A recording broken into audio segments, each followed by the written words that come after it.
Boris Zemcovs, bet Maksim ir tāds izgudrotājs. Tas ir faktiski shotgun modeli priekš dronu, antidronu. Šeit ir divi karš, vēl vien. Divas, ka vienlaicīgi viņi ir saistīti ar to, tas ir stabils. Viņš neiet uz vienu virzienu, bet tas ir stabils. Un faktiski ir četri tāds.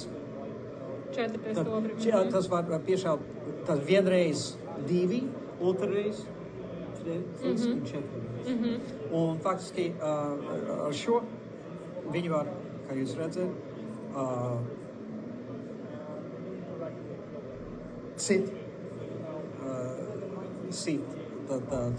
citi droni, un viņš var 40 minūtes lidot. Un saistīt ar to var divas vienreiz, tad gaidīt, redzēt vēl vienu, un var 4 reizes. Un cik tālu viņš var aizšaut? Cik tālu var nošaut pretinieku?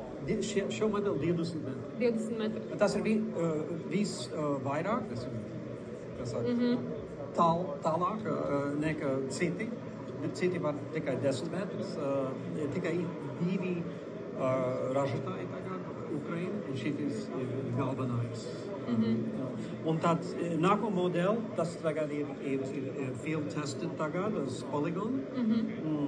Nav vēl ražots lielu daudzumu, bet tas ir nākamo modeli, tas ir lielāk, var 50 metri, un arī var lietot ar šo tāds pret bruņu.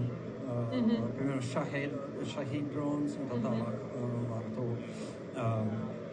sit. You can shoot only flying drones, not troops on the ground, right? Yeah, only drones. Now we use only drones, but we possible to make robotics system of the world system for same for anti-personnel.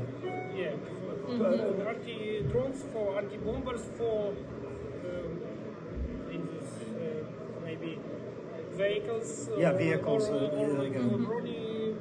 But the thing is that other drones can do the anti-personnel and things like that. The difference that this makes is that it actually can target through AI other drones. Citi droni.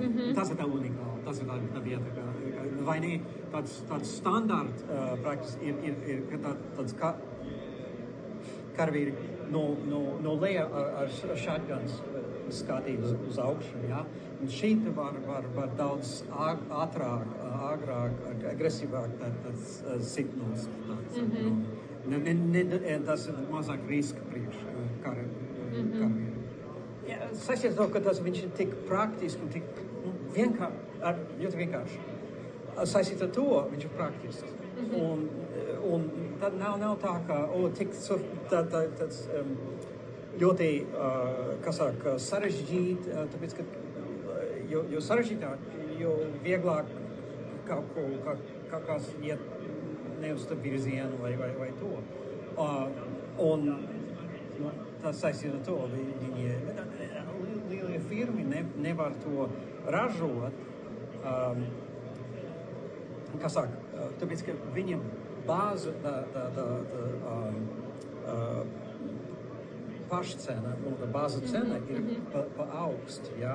Un saistīt to lai viņi ražot kā cilvēki būtu gatavi maksāt $3,000, $15,000, viņi jābūt pietiekuši sarežģīti.